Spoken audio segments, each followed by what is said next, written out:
Do you want to know how to talk to your child about mental health? I'm Nicholeen Peck, and I teach all over the world about parenting, good communication, how to build strong family bonds, child development, and education, all through the lens of the principles self-government. And in this video, we're talking about having sensitive conversations about mental health. In this video, we're going to talk about how to describe mental health to our children and have them become aware of it, while also preparing them to become mentally and emotionally strong.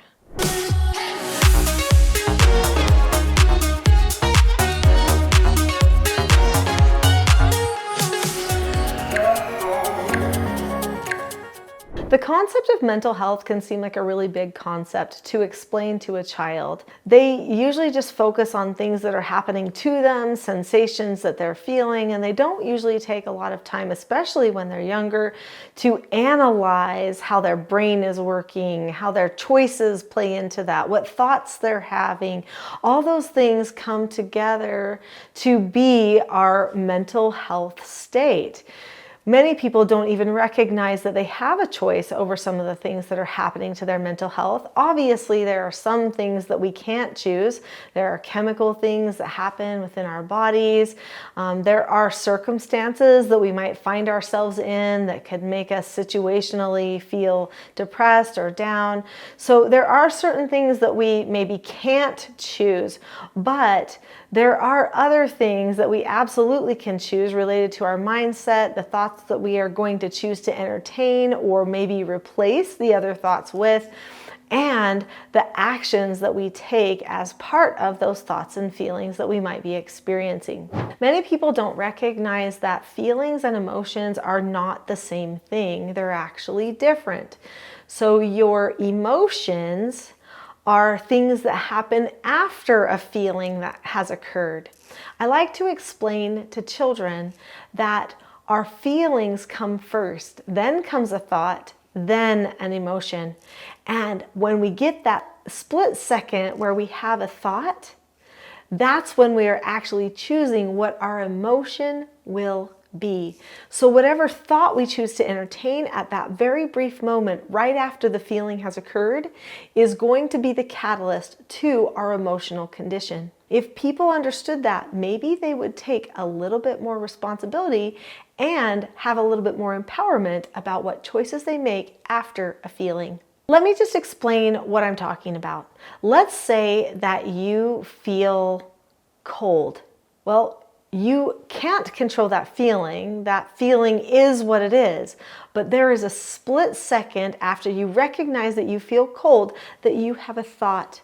Maybe the thought is something like, the people in this house don't care about how cold it is. They don't care about me.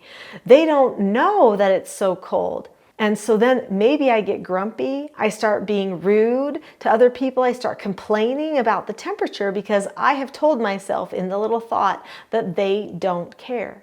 But what if at the moment after I felt cold, I thought something else, like, I wonder if the people who are controlling the temperature actually know what temperature it is in this room. They might be controlling the temperature for another room, but this room ends up turning out to be cold. Maybe if I go and talk to them and explain what's happening, they'll figure out a way to solve the problem. So then I could go and use one of my teaching self-government skills like disagreeing appropriately and actually have my problem solved instead of just creating a fight or a power struggle, which could come with me being grumpy, rude, or mean. So how do we talk to the children about mental health? Let's break this down. The first thing is you want to make sure that the conversation is comfortable. It shouldn't feel emotional, it shouldn't feel awkward, it should feel really cozy. So if you want to cozy up on a couch with somebody, put their arm around them and say, hey, there's something that we've never talked about before that's part of you. And I thought it would be interesting to talk about it right now. So then they might look at you and say, okay, well, what is it? Say, you know, we all have different parts to us. We have our physical health, and then we have our mental health, we have our spiritual health, right? You're going to talk about all the different components that make up the whole person or the whole child. And then you would say, what do you know about mental health? They probably won't know a lot about it. They might say, well, are you talking about the things that we think? And then you could say, yeah, I am talking about the things that we think, because our mental health has to do with our thoughts and what thoughts we're choosing to entertain and what ones we're choosing not to entertain. So then I would explain that first you feel a feeling, then you get the opportunity to have a thought, and then you experience an emotion. And sometimes our feelings can be hard to handle, and that's okay.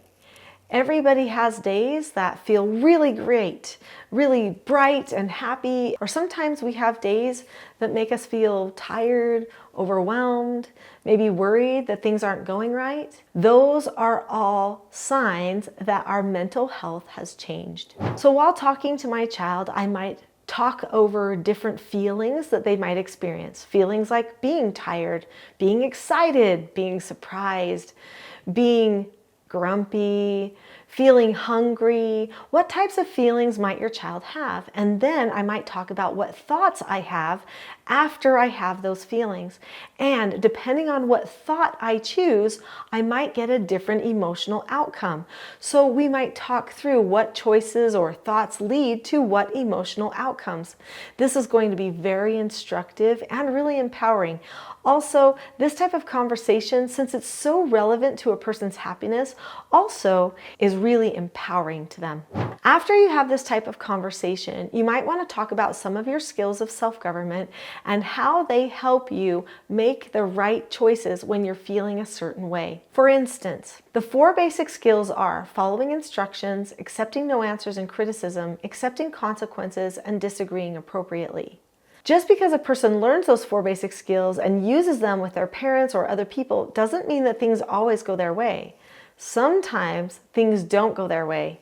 Are they going to be prepared for that? So let's say that they get an instruction that they don't like. Are they going to be prepared for that?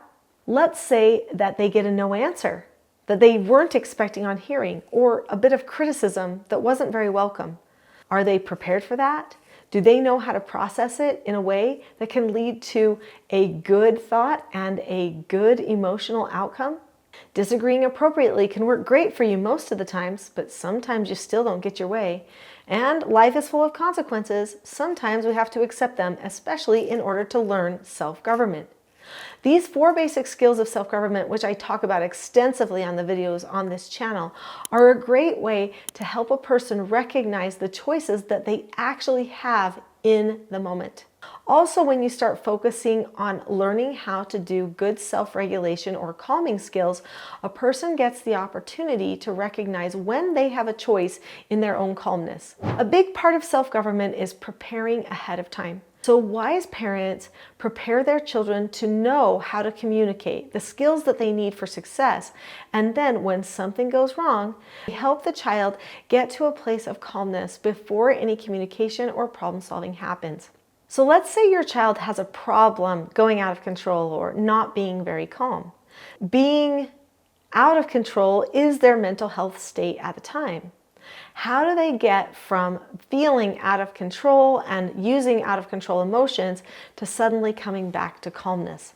There is a process for how to do that. When children are a little bit older, I use a skill set called the Rule of 3. And no, I don't count to 3. The Rule of 3 is a process where we do 3 things 3 times to help them get back to self-regulation in the front brain, to be able to think, take deep breaths, problem solve, and communicate their feelings more effectively. When parents talk about feelings, thoughts, and emotions as all separate things with their children and give them the skills that they need to be able to self-regulate, the outcomes are drastically different.